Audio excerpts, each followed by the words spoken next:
لوگوں نے موسیٰ علیہ السلام سے پوچھا زمین میں سب سے بڑا عالم کون ہے؟ انہوں نے کہا میں. اب بات تو بالکل صحیح تھی ٹھیک ہے بات بالکل, کیونکہ پیغمبر سے بڑا عالم کوئی نہیں ہوتا, لیکن اللہ کو آپ کا یہ انداز پسند نہیں آیا. یہ بخاری کی حدیث ہے. اللہ نے کہا کہ اے موسیٰ کچھ علم ہم نے دوسروں کو بھی دیے ہیں. تو حضرت خضر علیہ السلام کے پاس موسیٰ علیہ السلام گئے تو خضر علیہ السلام سے ملاقات ہوئی. موسیٰ علیہ السلام نے کہا مجھے اللہ نے آپ کے پاس بھیجا ہے. انہوں نے کہا ٹھیک ہے بھیجا ہے, تو اب میرے ساتھ سفر آپ نے جو کرنا ہے اس میں پورے سفر میں آپ نے خاموشی اختیار کرنی ہے, اعتراض نہیں کرنا, کیونکہ اللہ نے بھیجا ہے اور میں بھی اللہ کی طرف سے مامور ہوں, تو میں کوئی کام غیر شرعی نہیں کروں. حضرت موسیٰ نے کہا ایگریمنٹ کر لیا, بھائی ٹھیک ہے بھائی ہمارا وعدہ ہے. تو خضر علیہ السلام چلے موسیٰ علیہ السلام کے ساتھ. موسیٰ علیہ السلام کے ساتھ ان کے خادم بھی تھے. تو جب گئے ہیں تو کشتی میں جب بیٹھے ہیں تو کشتی کنارے پہ لگنے والی تھی اور خضر علیہ السلام نے کشتی کا پھٹا پھاڑ دیا, اس کو عیب دار بنا دیا. موسیٰ علیہ السلام نے فوراً بولا کشتی کو داغدار کر دیا, اس سے تو لوگ مر سکتے تھے. خضر علیہ السلام نے فرمایا اے موسیٰ تو میرے ساتھ صبر نہیں کر سکتا, میں نے کہا تھا. حضرت موسیٰ کو ایک دم خیال ہوا بالکل بھائی یہ تو مجھ سے غلطی ہو گئی, اور کہنے لگے کہ مجھ پر زیادہ سختی نہ کریں, اب میں وعدہ کرتا ہوں میں آپ سے سوال نہیں پوچھوں گا. پھر آگے گئے ہیں, ایک نوجوان لڑکا خضر علیہ السلام نے اس کو قتل کر دیا. ایک پاکیزہ معصوم لڑکے کو آپ نے قتل کر دیا, یہ تو بہت بڑی غلطی کی ہے. چھوٹی موٹی ہوتی میں چپ رہتا پھٹا پھاڑ دیا تھا, چلو یار وہ کشتی, بندہ مار دیا, بندہ ہی مار دیا آپ نے. علماء کہتے ہیں جو حضرت موسیٰ علیہ السلام بار بار بول رہے تھے نا, بظاہر تو یہ عیب ہے بظاہر, لیکن حقیقت میں یہ خوبی ہے. پیغمبر کی شان ہی یہی ہوتی ہے کہ وہ کوئی بھی چیز ان کو غلط نظر آئے وہ خاموش نہیں ہوتے. مبلغ تو کہاں خاموش ہوتا ہے. تو یہ حضرت موسیٰ کا کمال تھا کہ بھئی غلط بات پہ کیسے خاموش رہوں. پھر انہوں نے کہا میں نے کہا نہیں تھا آپ میرے ساتھ صبر نہیں کر سکتے. یہ تو اللہ نے موسیٰ علیہ السلام کو پہلے کہہ دیا تھا کہ میرا نیک بندہ ہے. اگر اللہ نے بتایا نہ ہوتا تو حضرت موسیٰ ان کو ڈیلیٹ کر چکے ہوتے,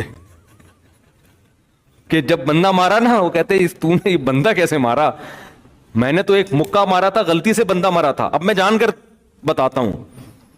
تو موسیٰ علیہ السلام نے کیا کیا, ان کو اعتراض کیا کہ ایک معصوم لڑکے کو آپ نے قتل کر دیا. انہوں نے کہا میں نے کہا تھا کہ آپ میرے ساتھ صبر نہیں کر سکتے.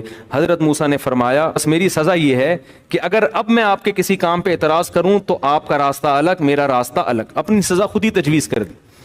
آگے گئے ہیں, مسافر تھے ایک بستی میں ٹھہرے, ان لوگوں سے کہا بھئی ہم مسافر لوگ ہیں, تھوڑا سا مسافروں کے لیے اکرام کا انتظام ہو جائے.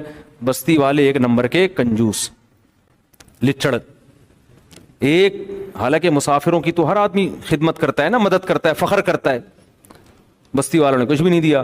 ایک دیوار گرنے والی تھی, حضرت خضر علیہ السلام نے اس دیوار کو سیدھا کر دیا. موسیٰ علیہ السلام نے فرمایا ہم پہلے ہی مسافر ہیں, بھوک لگ رہی ہے, کھانے کے پیسے ہیں نہیں, یہ ایک موقع آیا تھا پیسے کمانے کا, اجرت کمانے کا, آپ دیوار سیدھی کر دیتے, ہم نے منع نہیں کیا, لیکن ان سے کہتے بھائی اتنا کمیشن لوں گا پھر میں دیوار سیدھی کر دوں گا. حضرت خضر نے فرمایا اب میرا اور آپ کا راستہ کیا ہے, جدا. نبی صلی اللہ علیہ وسلم, یہ تو قرآن میں واقعہ ہے, جب نبی نے حدیث میں یہ واقعہ سنایا آپ نے فرمایا اللہ موسیٰ پہ رحم کرے, تھوڑا صبر کر لیتے اور کچھ چیزیں ہمارے سامنے آ جاتی. پھر ان خضر علیہ السلام نے بتایا کہ میں نے یہ کیوں کیا ہے, یہ سب اللہ کے حکم پہ کیا ہے. پہلا کام وہ کشتی جس کو میں نے توڑ کے برابر توڑ دیا, وجہ اس کی یہ تھی وہ کسی آگے ظالم بادشاہ تھا, عیب دار کشتی کو چھوڑ دیتا تھا اور جو کشتی صحیح سالم ہوتی تھی اس کو رکھ لیتا تھا. تو اللہ نے چاہا کہ یہ کشتی اس ظلم سے بچ جائے. یہ ایک پھٹا تو بعد میں لگانا آسان ہے نا, لیکن پوری کشتی چھڑوانا بڑا مشکل کام ہے. دوسرا کام وہ جو نوجوان کو میں نے قتل کیا, اللہ کے علم میں یہ بات تھی یہ بڑا ہو کر اپنے والدین کا باغی بنے گا, اس کے ماں باپ نیک انسان تھے, اللہ نے ارادہ کیا کہ اس کو موت دے کر اس کے بدلے میں کوئی نیک صالح بیٹا دیں ان کو, تو اللہ کے حکم پر میں نے اس کو قتل کر دیا. اور تیسرا جو دیوار تھی اس کے نیچے یتیم بچوں کا خزانہ تھا, ان کے والدین نیک صالح تھے. تو اگر یہ دیوار گر جاتی, محلے کے کنجوس لوگ یہ جنہوں نے ہمیں اکرام بھی نہیں کیا ہمارا, یہ سارے اس کروڑوں روپے کے خزانے کے مالک بن جاتے. تو اللہ نے ارادہ کیا کہ یہ دیوار ابھی نہ گرے, بچے جوان ہو جائیں گے, مضبوط بن جائیں گے, پھر ان کو پتہ چلے گا ہمارے والدین نے یہاں خزانہ دفن کیا تھا.